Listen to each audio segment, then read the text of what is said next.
name is Krista, and I'm here to present my evidence-based practice presentation over the topic of acupuncture in the hospital.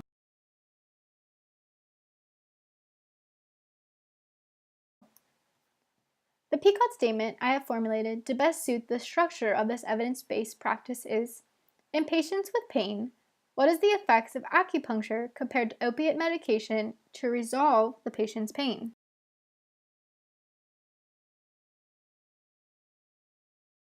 Opiate addiction in the United States is an epidemic. The National Institute of Drug Abuse reported over 33,000 Americans dying of an opiate overdose in 2015, which roughly equates to 90 Americans dying every single day of an opiate overdose. In 2012, there were 259 million prescriptions written by healthcare providers for opiates. This is equivalent to every adult American having his or her own personal bottle of painkillers. This mind-blowing number of opiate prescriptions has led to 2 million Americans having substance abuse related to prescription pain relievers. Not only is the epidemic costing lives, but also costs the United States about $78.5 million a year.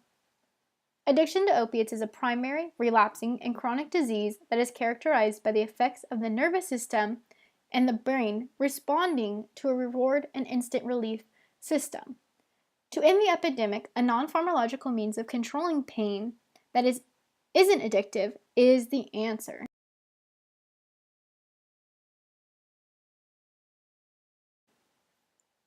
Acupuncture has been practiced for over 4,000 years by ancient China, with acupuncture being introduced to the European colonizations in the early 15,000s. In the 19,000s, Chinese doctors began to take a more modern approach to acupuncture to help aid in the universal practice and reduce any barriers. Now, the World Health Organization has deemed acupuncture to treat over 64 conditions. These conditions include back pain, sports injuries, headaches, insomnia, neck pain, infertility, stress, and sciatic pain. Even the American College of Physicians has begun to recommend acupuncture as an alternative treatment to drug treatments. A fun fact is that historically, acupuncture used bronze, gold, and silver needles, while in today's society, needles are made from a stainless steel filiform.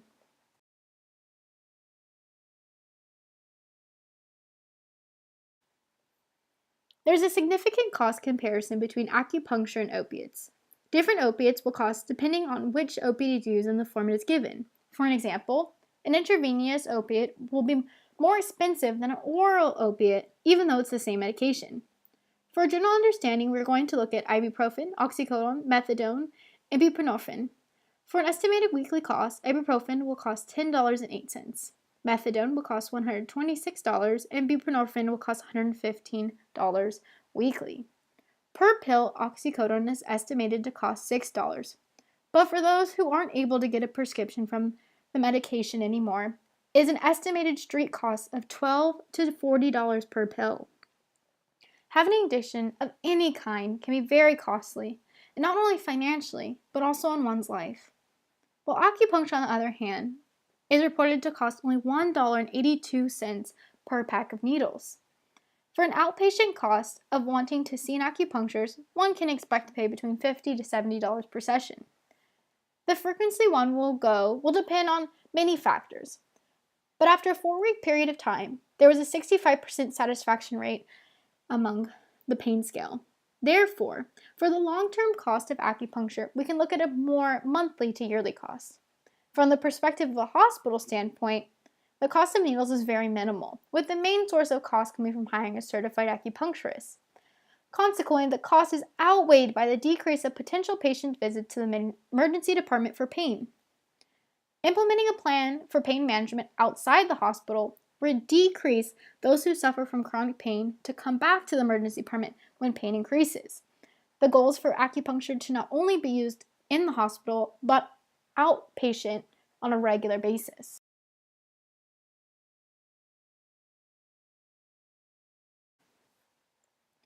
The first article we're going to examine is acupuncture's impact on opiate addiction and pain management. The comparison of opiates and acupuncture is examined through an overall quality of life. Opiates are highly addictive, resulting in poor quality of life, while more frequently, the use of opiates has turned into an addiction, resulting in fatality. The use of opiates also brings many financial burdens. while acupuncture, on the other hand, is non-addictive and has very minimal to no side effects. Acupuncture is even known to reduce drug cravings and withdrawal symptoms. The use of acupuncture is a much healthier and holistic alternative to opiates. Acupuncture can help the body regulate innate pain relievers such as endorphins, serotonin, and dopamine. Lastly, acupuncture is significantly much more affordable and needed less frequently than that of opiates.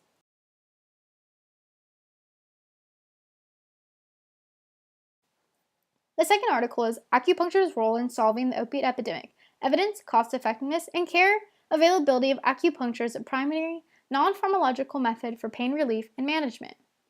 The FDA now recognizes acupuncture as a first-line non-pharmacological therapy to treat pain. In 2013, it is reported that 28,000 licensed acupuncturists were now practicing in the United States. Acupuncture is very safe and a feasible means for pain management. In a study with 454,920 participants, only 7.8% resulted in adverse events, such as needle pain, hematoma at needle site, and minor bleeding.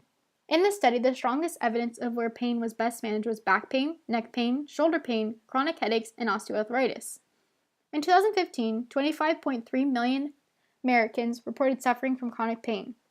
This led to 240 million prescriptions written. The utilization of acupuncture to treat pain will reduce the number of Americans reporting chronic pain and the number of prescriptions written for opiates.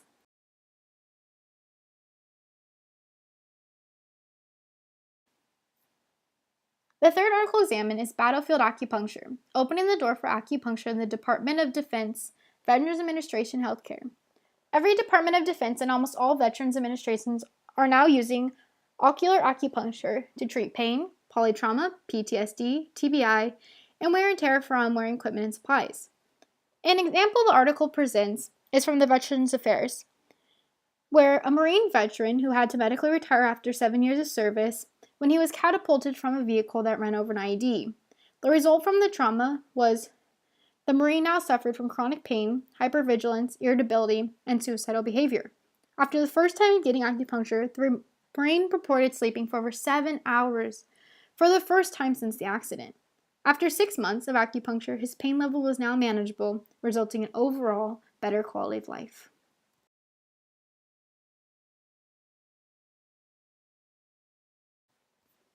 The fourth article is Acupuncture versus Intravenous Morphine and the Management of Acute Pain in the ED. In this study, the use of acupuncture was directly compared to morphine in the emergency department. Acupuncture was associated with a faster analgesic and more effective with better tolerance than morphine. Success rate of acupuncture was 92%, while morphine was only 78%. Resolution of pain took 8 minutes with the use of acupuncture, and for morphine, it took about 14 minutes. Finally, only 29.6% patients had an adverse effect to acupuncture, and 56.6% had an adverse effect to morphine.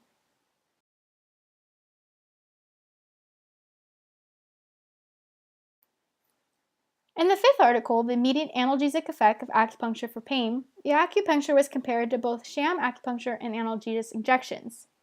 13 studies were reviewed with a total of 1,077 participants. Acupuncture the overall greatest effect. Sham acupuncture proved to be hard to compare to any definitive results, and that to do the fact that sham acupuncture can be performed in many varying ways. At times, the needle will only go partially in, while others not at all.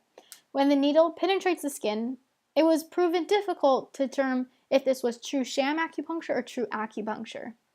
Morphine, on the other hand, had effects on reducing pain, but only resulted in pain reduction for on average 20 minutes before the pain began to come back.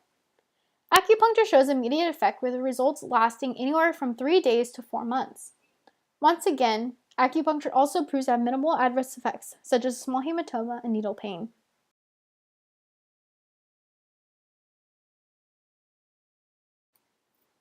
The sixth article examined was Workshop on Acupuncture for Treatment of Acute Pain. The study took a different approach from the other studies in that it focused on the mechanisms and neural pathways of pain. All participants presented with pain. Some were given a placebo pill while others had acupuncture performed. The analgesic response to the placebo was a reduction in pain evoked by activity in the anterior cingulate cortex, insula, and thalamus. There was also activity in the increase in the prefrontal and midbrain. The response to the pain after acupuncture was much more significant, with activity in the somatosensory cortex 1 and 2, prefrontal cortex, the insula, anterior cingulate cortex, thalamus, amygdala, hippocampus, hypothalamus, perianguinal gray, reticular formation, and vermis of the cerebellum. The overall goal was to identify the impact of various modifiers, such as stress, genetics, phenotypes, etc., on acute pain pathways in response that one would have with acupuncture treatment.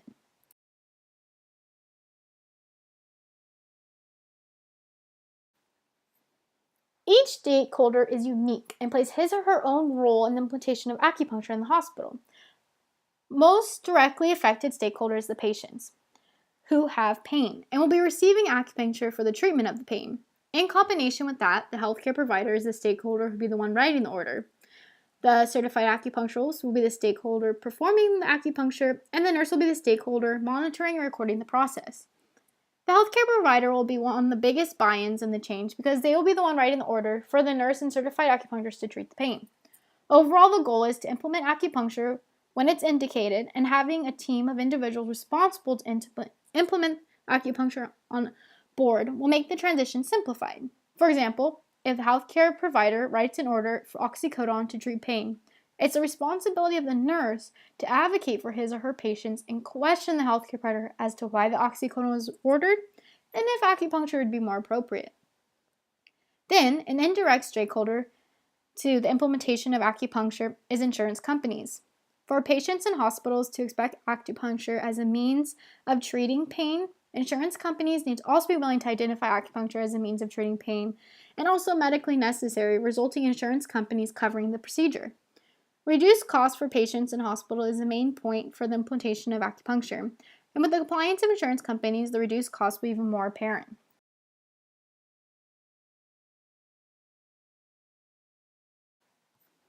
The change model being utilized to implement acupuncture is the Rogers diffusion of innovation theory.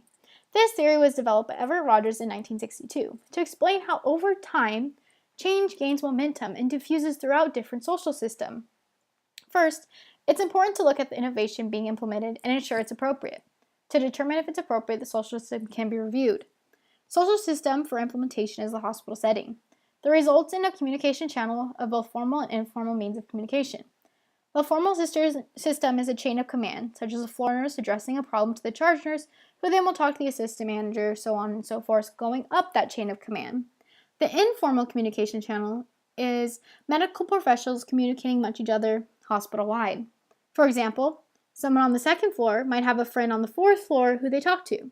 If the change is being made on the second floor, the nurse on the second floor will inevitably talk to the nurse on the fourth floor, leading to further discussion on the topic amongst each others. The more people that know about the change, the more people that will be willing to make the change. Next element is amount of time given for the innovation. For this implementation, it will be given 3 months. At that point, it will be reevaluated to determine compliance, if change is needed, and applicability. Finally, Rogers also addressed that there will be different adopters towards the change, and when it can be expected that the group of individuals to accept that change. 2.5% will be the innovators, 13.5% will be the early adopters, 34% will be the early majority, another 34% will be the late majority, and finally 16% will be the laggards.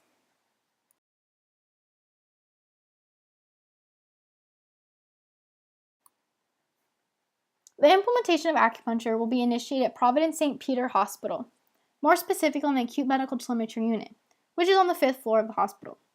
This unit cares for a wide range of patient population, with many times patients being admitted to the floor for uncontrolled pain. During this trial period, a consent form will be filled out before the acupuncture is performed.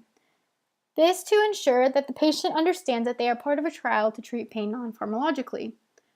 The resources needed to implement the acupuncture is a certified acupuncturist and the appropriate acupuncture needle.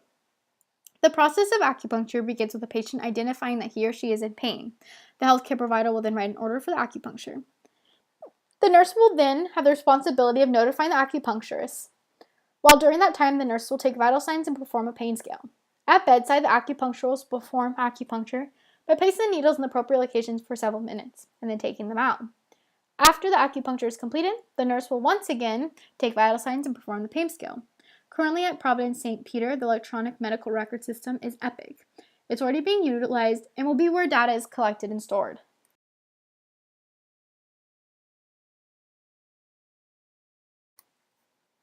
During the implementation process, data will be collected onto EPIC, in which the validity of the results can be determined. An important aspect is to ensure the pain scale was used. Two patients may present with identical symptoms, but the tolerance to pain may greatly differ. Therefore, it's key that the pain scale is used. The validity of the results depend on the patient's self-reporting of the pain. This pain scale will help determine the reliability of the implementation of acupuncture. A consistent decrease in pain symptoms should be reported after acupuncture is performed. The applicability of acupuncture will also be based off the data collected. Through this noted decrease in pain and lack of opiate use will prove that acupuncture is applicable. Another factor of applicability is to determine if staff remains compliant with utilizing the acupuncture.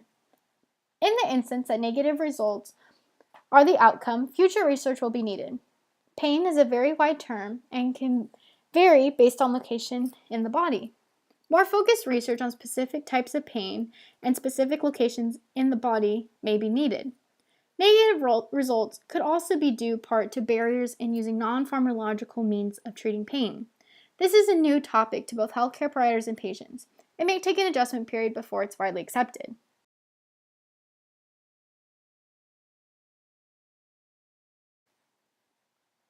In summary, some main points is that acupuncture is proven to be widely effective through evidence-based research.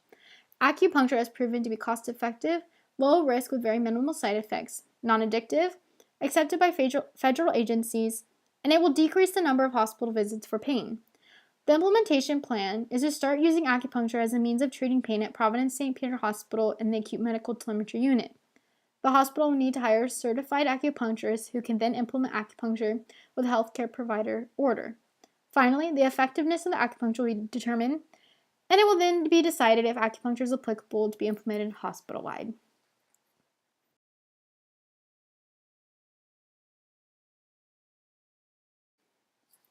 Thank you for listening to my presentation, and I hope you've learned a lot about acupuncture. Thank you.